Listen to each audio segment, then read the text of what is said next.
CTV News at 5 with Tony Ryma and Rick Wyman with weather. Good evening. Thanks so much for being with us on this Wednesday. The collision that closed the Highway 17 bypass in Sudbury yesterday has claimed a life. Police say a 58-year-old woman from Hanmer was taken to hospital after a head-on collision between a passenger vehicle and a transport. She later died of her injuries. The driver of the transport was treated for minor injuries at the scene. The Southeast bypass was closed for 7 hours. Police are asking for anyone with information on the crash to contact them. Human remains have been found in a field near Kapuskasing. According to provincial police, there is no threat to public safety at this time.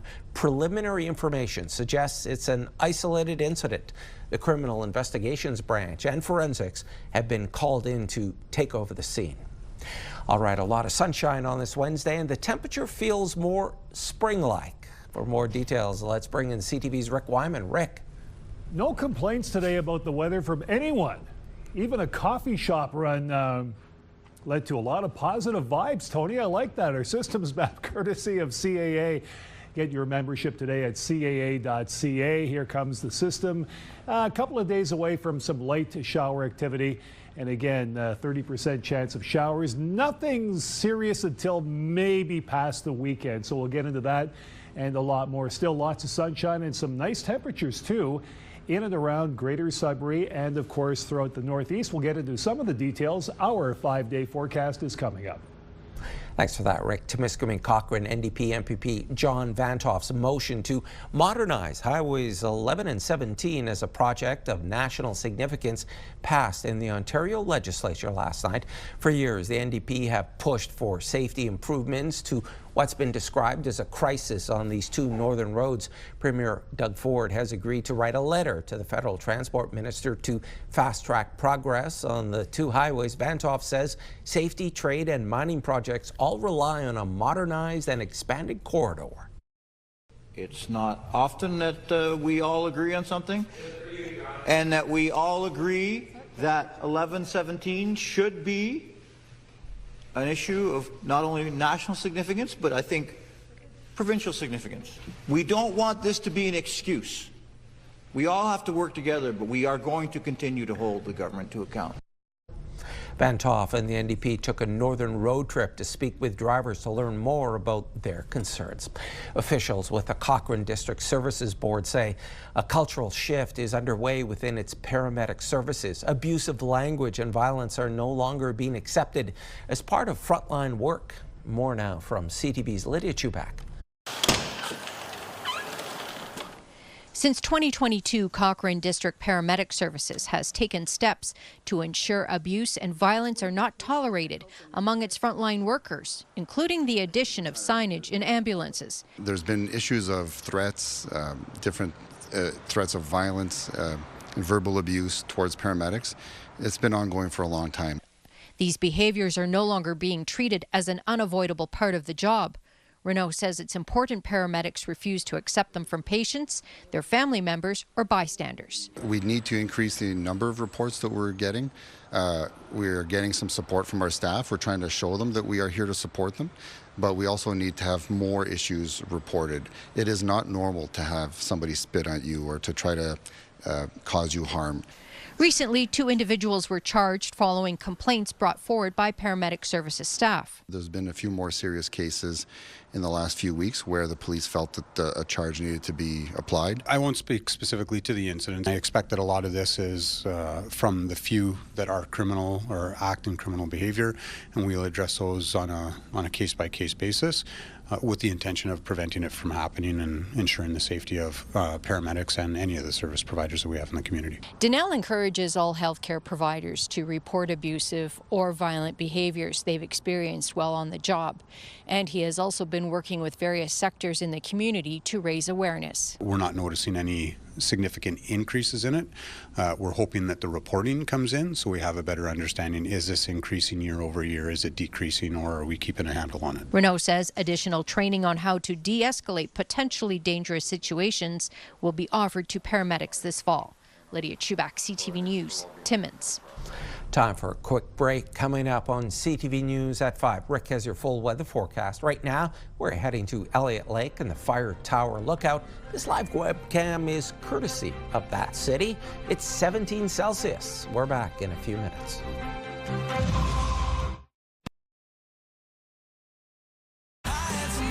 Pure Country 91.7. Sudbury's home for the best country music. Listen for your chance to win $50,000 with Pure Country's big $50K payday. Days like today with a lot of sunshine make me wonder about the summer ahead. We'll have to keep our fingers crossed and keep that precipitation to a minimum, but people are liking what they see in terms of some sunny weather across the Northeast. Our forecast radar just ahead of the 5-day forecast. Here comes the shower activity. In some cases, Chapleau early Thursday morning. Stop it right there. 5 o'clock supper time. Friday evening in Sault Ste. Marie and Wawa approaching Chapleau as well, so get ready for that.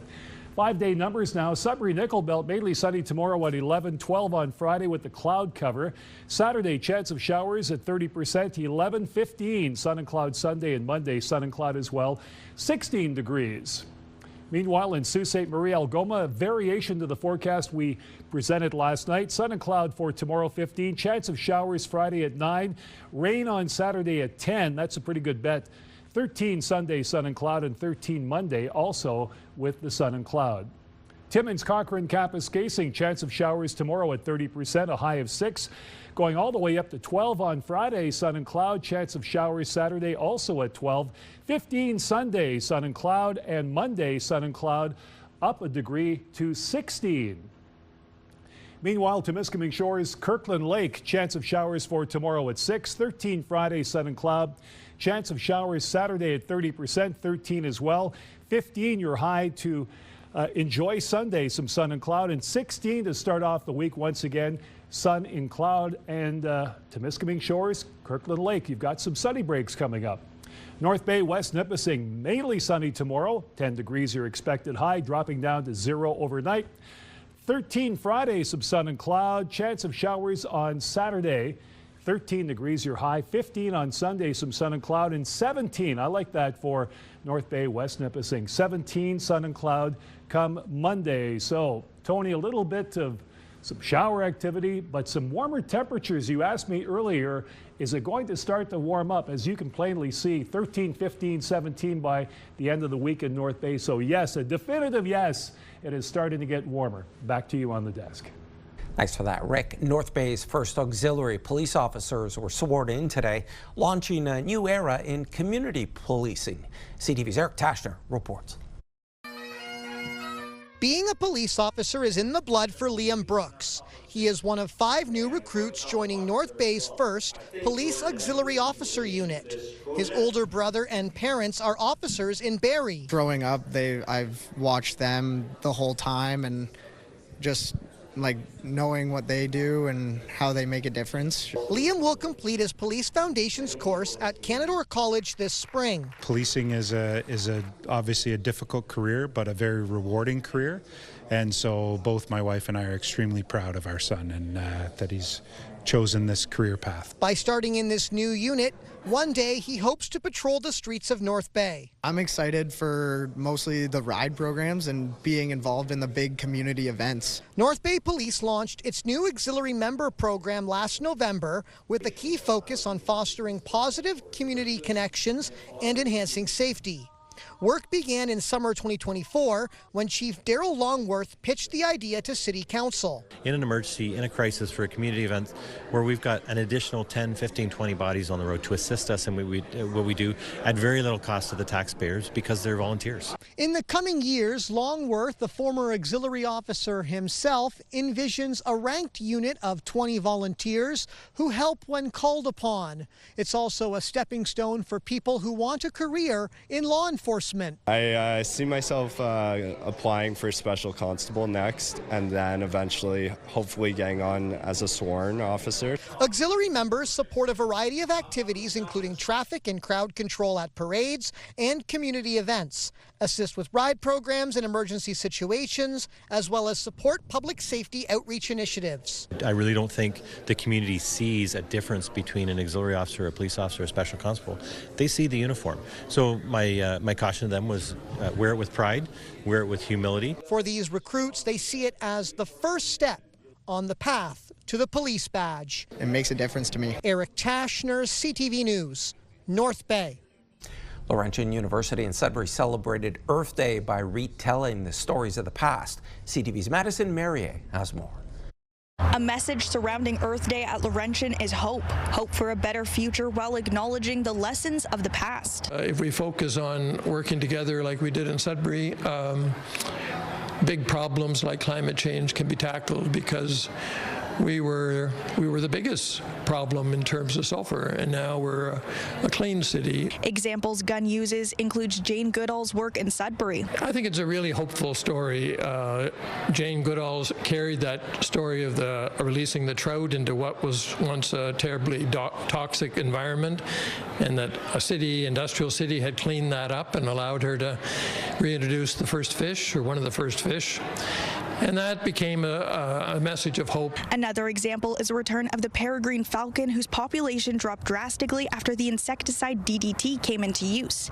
In the 90s, Laurentian University decided to repatriate the population and released over 90 birds. It's worth an investment to try and improve the environment once you've identified that there are issues at stake, not to ignore what's going on, to really try and change things to make it more of a healthy environment. Now the success of the falcon is memorialized in Sudbury with the completion of one of 4 bronze statues by local artist Tyler Fovell. That's what's so interesting about bronze, is that it's the longevity of the material. So what's great is that this message of hope will carry well into the future, so that young people in the future, years from now, will see not only who we are, what we stood for, but maybe able to relate to their own challenges. The next sculpture will be a trout set to be released on May 9th. And in a year, Jane Goodall will be in bronze at Science North before the 4th and final project is underway in Coniston.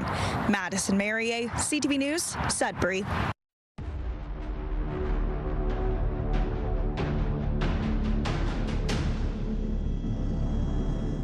In Sault Ste. Marie, the library is hosting a free screening of Capturing Carbon, a documentary that looks at sustainable forestry as a way to reduce climate-changing emissions. The screening also includes a presentation from the Sault Climate Hub on little forests and how these small, fast-growing forests are making an impact on the community. The event starts at 6:30 at the main branch. It's a big victory coming up on CTV News at 5. The Sudbury Five stave off elimination and take Game 3 last night on home court in the Basketball Super League Final.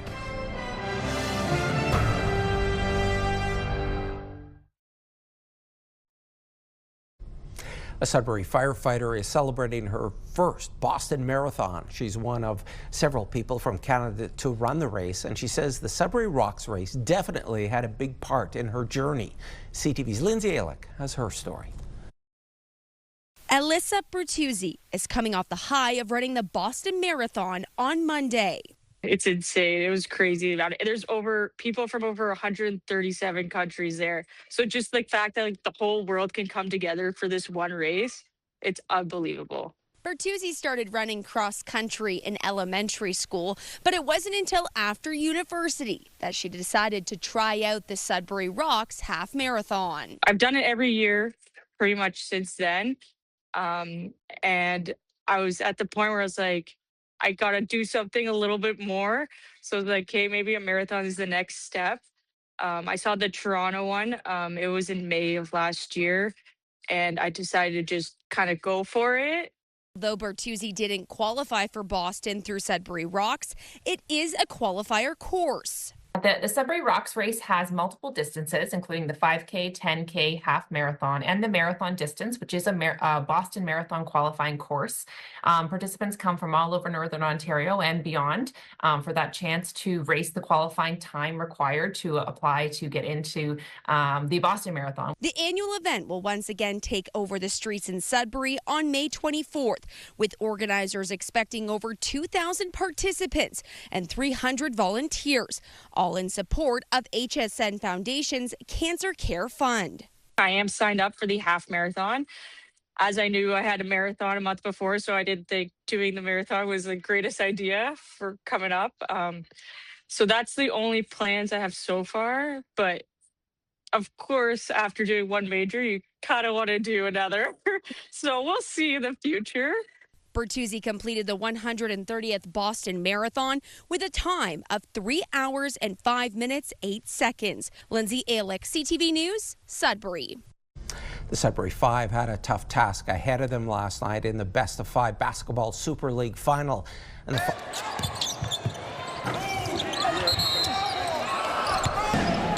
the Five did not disappoint in front of the hometown crowd against the KW Titans. The win makes the series 2-1 with Game 4 in Sudbury Monday night. The Five coach telling CTV he's optimistic about the team's chances. For sure. Yeah, for sure. They will win the next one at home too, and then pull off the win in KW. Oh, I think they're good. They're good. They're on. They get on a roll, and that's it, man. We've got our beat. They're good. The team. We got the team. They just got to stay focused and keep trying. Coming off a championship, we're in these type of games all season, so it's not something that's new to us, not something that's new to the guys. This type of pressure we're really used to, so we're comfortable in it. The Basketball Super League also announcing 5 players: Alex Katoff as Rookie of the Year and Charlie Marquardt as MVP. Meanwhile, over in the NOJHL, the Sudbury Cubs are 1 win away from a three-peat and another shot at the Centennial Cup. The Cubs shut out the Timmins Rock last night at the MAC 3-0. They now lead the series 3-0. Game 4 is tonight in Timmins at 7 o'clock. It's a league that has been around for more than 100 years. When we return, we'll meet the author who wrote a book about it. You're watching First at 5.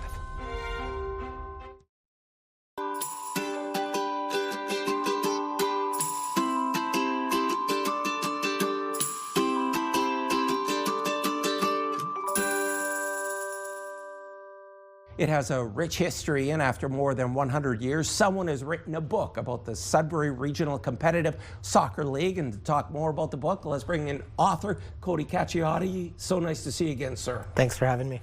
So what inspired you to write this book? A number of different things. Obviously, I've been a lifelong soccer fan. I've played in the league for many years. Been on the executive for about a decade now. So I guess all of those things combined. The fact that the league celebrated its centennial in 2024, it just seemed like the perfect time to put a book together and release it to the public. And how do you compile all those memories, all those stories, all those anecdotes into this book? How much time do you have, Tony? Yeah, no, honestly, a lot of long hours at the library, sifting through microfiche, talking with alumni, former players, current players, those who have helped build the league. So it took about, it took a number of years to start putting everything together, collecting photographs, and fortunately we were able to put something readable together for the audience. And what did you find out during your research? Is there something that stood out for you that you didn't realize that had happened? I mean, the most impressive thing is just the amount of people who have been involved in the league over the last century of competition. I mean, it's the league's history goes back to 1907. And the fact that, we've been competitive on the provincial and national stage at various stages of its history is absolutely incredible that, a smaller community is competing against much larger clubs. It's interesting that you mentioned that, and tell me if I'm right or wrong. Did someone from this league win a national title? It's possibly. I'm not sure where a lot of the individual players have gone and played, but from a team perspective, the closest we ever came was back in 1964. The Sudbury Italia Flyers lost against Vancouver in the final of that year. So still an incredible accomplishment to become Eastern Canada champions and then fly across the country to compete against Vancouver Columbus. So Sudbury makes the national stage. Do you think this book kind of transcends the sport? You know, the emotions of those players, you know, past and present, and also the game itself and what it means to the community? Yeah, I mean, the book is almost a microcosm of Sudbury's history in general. It's really neat to see kind of the early stages of evolution of the league through the early 1900s, the 1910s, the rise of the company teams. You know, during the Great Depression, Sudbury was really a hot spot for people coming to find jobs, and as a result, the company teams were really strong. Falconbridge and Frood really had some phenomenal teams. The league paused during World War II, obviously, as a number of men went overseas to fight, and then with the rise of unions post-World War II, the company teams dissolved, and you see kind of the rise of the ethnic teams from the Ukrainians, the Croatians, the Italians, Hungarians, and some of those teams are still in existence today. But more recently, in the last couple of years, based on the shifting immigration trends to Sudbury, you're now seeing teams with African heritage, Latino-based. So it's really neat to see how history has kind of repeated itself, but the ethnicities who are coming into Sudbury are obviously having you know, a way of shaping the league today. Cody, so nice to see you again. Congratulations on the book and continued success. Thank you. As always, to see more of our authors and our Northern Book Club, head to CTV News Northern Ontario.ca.